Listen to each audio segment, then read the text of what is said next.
নকৈও নোৱাৰো ফটা মুখ কলেও লাগে ভকতৰ দুখ অসমীয়াত এষাৰ কথা আছে নাজানো মোৰ এই কথাখিনিয়ে কাক কেনেকৈ চুই যায় নকওঁ বুলি ভাবিও এই কাৰণে ক'বলৈ বাধ্য হলো যে আজি শিৱসাগৰত যেতিয়া স্বাধীনতা দিৱসৰ পতাকা উত্তোলন কৰি অসমৰ সন্মানীয় মন্ত্ৰী বিমল বৰা ডাঙৰীয়াই যেতিয়া বক্তব্য ৰাখিছিল তাত তেখেতে যিখিনি কথা কৈছে বদৰুদ্দিন আজমল ডাঙৰীয়াক কেন্দ্ৰ কৰি কোৱা কথাখিনি এজন বিবেকবান ব্যক্তি হিচাপে মই গ্ৰহণ কৰিব পৰা নাই অলপতে আৰু এগৰাকী হিমন্ত বিশ্ব শৰ্মাৰ মন্ত্ৰীসভাৰ মন্ত্ৰীয়ে বদৰুদ্দিন আজমলৰ সন্দৰ্ভত কিছু কথা কৈছিল তেখেতৰ বাহিৰেও দুদিনমানৰ পিছতেই আৰু এগৰাকী মন্ত্ৰীয়ে কৈছিল এতিয়ালৈকে তিনিগৰাকী মন্ত্ৰীৰ মই তেনেকুৱা বক্তব্য দেখিলোঁ মোৰ প্ৰশ্নটো হ'ল এতিয়া যে আপোনালোকে বদৰুদ্দিন আজমলৰ বান সাহায্যক লৈ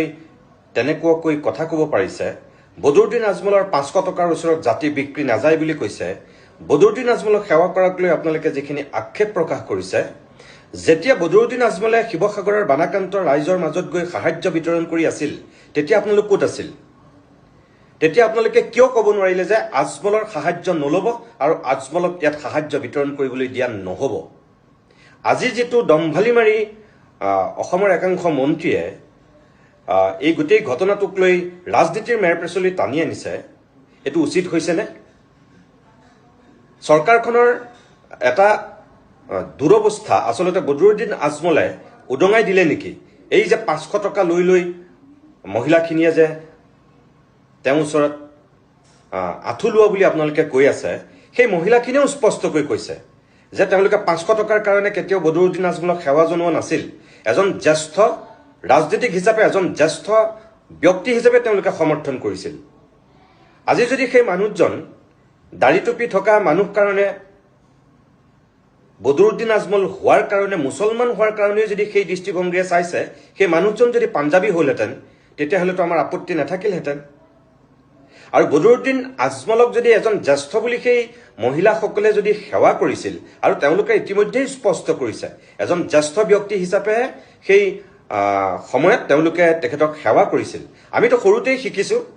যে জ্যেষ্ঠজনক সেৱা কৰাটো আমাৰ সংস্কৃতি